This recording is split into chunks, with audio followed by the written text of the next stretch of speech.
திருமைச்சூர் கோயிலுக்கு போயிட்டு வந்தீங்கன்னா, சாமி தரிசனம் பண்ணிட்டு வந்தீங்கன்னா ரொம்ப சிறப்பா இருக்கும். 1 மணிக்கு அங்க பிரண்ட உருண்டை கொடுப்பாங்க. பிரண்ட கேள்விப்பட்டிருக்கீங்களா எல்லாரும்? இந்த பிரண்டைங்கிறது வந்து நம்ம கீழே முதைச்ச செடி அல்ல. தேவலோகத்திலேருந்து யமதர்மராஜா தன்னுடைய ஆயுள் முடிஞ்சதுனால யமதர்மராஜா அந்த தேவலோகத்திலேருந்து பறிச்சுட்டு வந்த செடி பிரண்ட செடி. அந்த செடி கொண்டாந்து பூலோகத்துல நட்டு வச்சதுனால தான் நம்ம இன்னைக்கு எல்லாரும் பிரண்ட துவையல், பிரண்ட தொக்கு எல்லாரும் சாப்பிட்டுட்டு இருக்கோம். அந்த செடி எங்கேருந்து வந்ததுன்னா தேவலோகத்திலேருந்து வந்திருக்கு. அந்த செடியை கொண்டு வந்தவர் யமதர்மராஜா.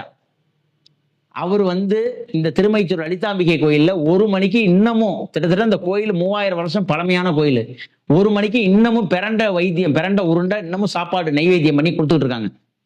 அந்த கோயிலுக்கு போனீங்கன்னா கண்டிப்பா 1 மணிக்கு நீங்க பிரண்ட உருண்டை சாப்பாடு வாங்கி கொடுத்து சாமி தரிசனம் பண்ணிட்டு நீங்க சாப்பிட்டுட்டு வரணும். இப்படி வந்தீங்கன்னா உங்க உடம்புல உள்ள பிரச்சனை, வயிற்றுல உள்ள பிரச்சனை, அந்த கோயிலுக்கு போயிட்டீங்கன்னா ஆயுள் உங்களுக்கு உங்களுக்கு உங்களோட ஆயுள் 70 வயசுனா 71 வருஷம், 1 வருடம் நீட்டிங்க. அன்னையிலேருந்து உங்களுக்கு 1 வருடம் நீடிப்பு, இந்த கோயிலோட உத்தரவாதம். உங்க ஆயுள் நீட்டிக்கப்படும் அப்படின்னு சொல்லி அந்த கோயிலோட ஐதீகம். ஏன்னா யமதர்மராஜாவே இறங்கி தன் ஆயுள புதுப்பிச்ச ஊரு, மீட்டுக்கிட்ட ஊரு.